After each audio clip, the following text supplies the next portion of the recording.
From time to time, we all have difficult conversations. I mean, it could be with a fellow employee, it could be somebody that we supervise, or it could be with your crazy uncle when he wants to discuss politics with you. If you feel like you're coming up short, that you just don't know how to engage people in conversation, particularly when the other individual, just wants to yell, just wants to talk, doesn't much care what you have to say. Well, there's a guide out there now that I think you will find extremely helpful. The book is called The Next Conversation. It's by Jefferson Fisher. And I really do think this is kind of like the ultimate guide to having tough conversations and being clear, being calm, and having confidence. Fisher is a trial lawyer. And of course, as you know, trial lawyers, speak for a living, and they're often in an environment where people want to argue, or people want to debate, or people want to challenge what the attorney or someone else is saying. So the message of the book is to speak with control, stand our ground kindly, and reject the idea that winning an argument automatically means success. So what he advises is to stay true to our values and protect our relationships. He says that every conversation is a chance to build or break a connection. Speaking clearly and calmly matters more than winning. Focus on understanding, not controlling. And you don't need to be naturally assertive. You just have to use the right words. So let's go through some of the important points that he makes in the book. And I think by the time we're done, you're probably going to want to read the book. One of the major themes is he says we have to learn to speak with control. And sometimes the most important element we can use in a conversation is to pause. If someone's arguing with us and we just pause for 5 seconds, maybe even 10 seconds, well, that's going to de-escalate the conflict with the other person, because pausing is like hitting the brakes and kind of signaling to the other person that you're not willing to engage in the argument that they want to make. And so he advises to let our breath be our first word. Instead of immediately responding to something that somebody else says, take a breath.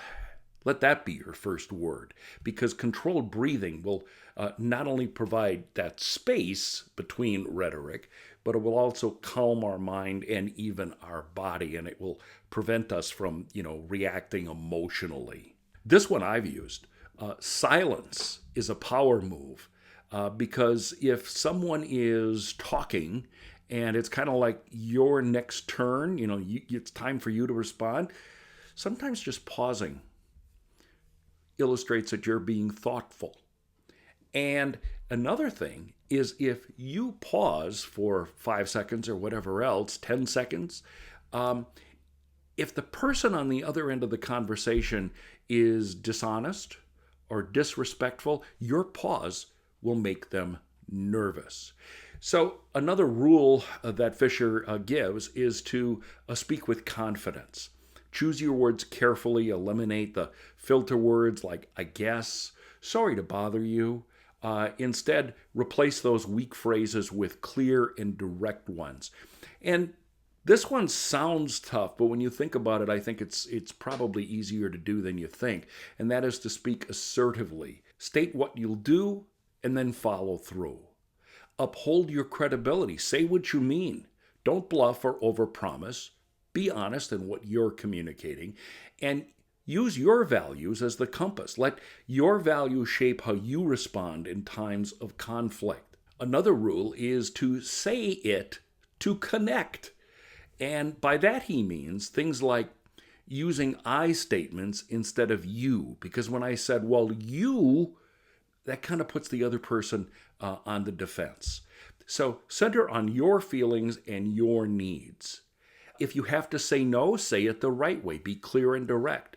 Show a little gratitude and end with kindness. If another person is being rude or insulting, again, pause before reacting.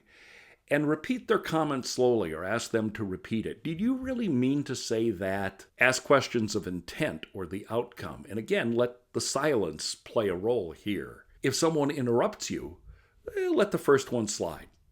then use their name to redirect. Say things like, Jeff, I'll call on you in a moment. And when possible in a difficult conversation, focus on shared goals.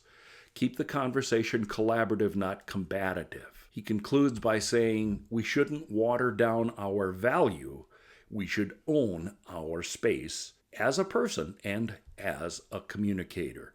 Like I said, the book is full of a lot of really great advice, and I think you'll find that it'll be helpful to you on the job and in your personal life. The book is called The Next Conversation by Jefferson Fisher. It was a book that I really enjoyed reading, and I took a lot of lessons from the book.